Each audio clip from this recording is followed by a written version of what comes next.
Assalamualaikum warahmatullahi wabarakatuh. Selamat pagi teman-teman sekalian. Kembali lagi dengan kita di pelajaran fikih muamalah pada pertemuan kedua kali ini.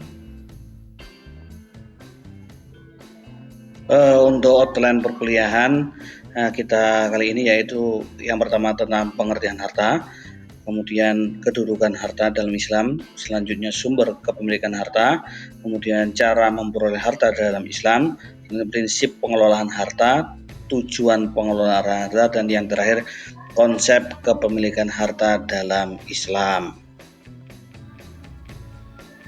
Tujuan pembelajaran pada pertemuan kali ini yaitu yang pertama tentang mengetahui pengertian harta, yang kedua mengetahui kedudukan harta dalam Islam, yang ketiga mengetahui kepemilikan harta, yang keempat mengetahui cara memperoleh harta dalam Islam, yang kelima mengetahui prinsip pengelolaan harta, yang keenam mengetahui tujuan pengelolaan harta, dan yang terakhir mengetahui konsep kepemilikan harta dalam Islam. Baik, pada kesempatan hari ini di pertemuan kedua ini kita akan membahas harta dalam fikih muamalah atau yang sering kita sebut dengan kekayaan. Baik, kita masuk di pembahasan yaitu tentang pengertian harta. Harta atau al-mal yaitu segala sesuatu yang bernilai dan dapat dimiliki serta digunakan secara halal menurut syariat.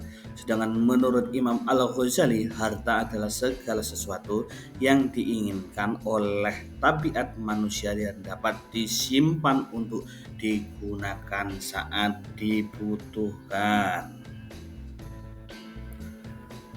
Selanjutnya kita masuk di kedudukan harta dalam Islam. Kedudukan harta dalam Islam itu ada 4, yaitu amanah dari Allah Subhanahu wa Ta'ala, yang kedua ujian bagi manusia, yang ketiga sarana untuk beribadah dan menabar manfaat, yang keempat untuk menjadi tujuan utama kehidupan. Maka dari itu kita harus tahu kedudukan harta dalam Islam itu agar kita tidak semena-mena menggunakan harta untuk kegiatan yang tidak bermanfaat. Karena kenapa?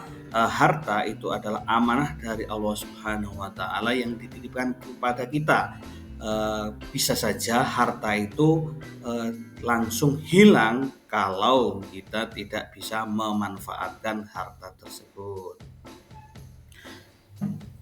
Kita masuk di sumber kepemilikan harta. Di sini ada 9, yaitu dengan bekerja, yang kedua warisan, yang ketiga hibah, yang keempat hadiah, yang kelima wasiat, yang keenam diat, yang ketujuh mahar, yang kedelapan lukotok, yang kesembilan penguasaan harta mubah.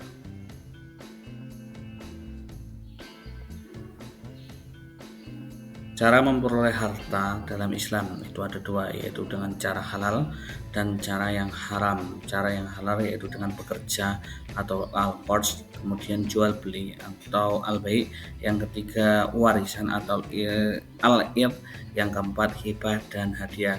Jika keempat hal tersebut bisa dilakukan untuk mencari harta, itu akan barokah, harta kita akan barokah. Selanjutnya cara yang haram yaitu dengan riba. Riba itu sangat-sangat dilarang oleh agama. Kemudian korupsi itu begitu menjamur di negara Indonesia kita. Kemudian ada judi atau ngeslot, itu kalangan muda sangat-sangat tergiur dengan judi atau ngeslot tersebut. Yang selanjutnya itu pencurian atau istilahnya mencuri barang-barang milik orang lain. Prinsip pengelolaan harta dalam Islam yaitu tidak boros, selanjutnya tidak kikir, kemudian zakat, infak, sedekah, selanjutnya itu perencanaan dan pencatatan keuangan. Itu adalah prinsip-prinsip yang harus dilakukan pada pengelolaan harta agar harta kita bermanfaat. Selanjutnya itu tujuan pengelolaan harta. Tujuan pengelolaan harta di sini ada 3. Yang pertama yaitu mencapai keberkahan dan ridho Allah. Yang kedua, mensejahterakan diri dan orang lain. Yang ketiga, menjaga stabilitas ekonomi. Jika ketiga pengelolaan harta itu kita lakukan, insya Allah harta yang kita miliki akan barokah. Konsep kepemilikan harta dalam Islam itu ada 3. Yang pertama, Allah sebagai pemilik mutlak. Kemudian yang kedua, manusia sebagai pengelola. Yang ketiga yaitu tidak boleh disalahgunakan. Jika ketiga konsep ini diterapkan, insya Allah harta yang kita miliki itu akan bermanfaat dan sangat-sangat barokah. Oke,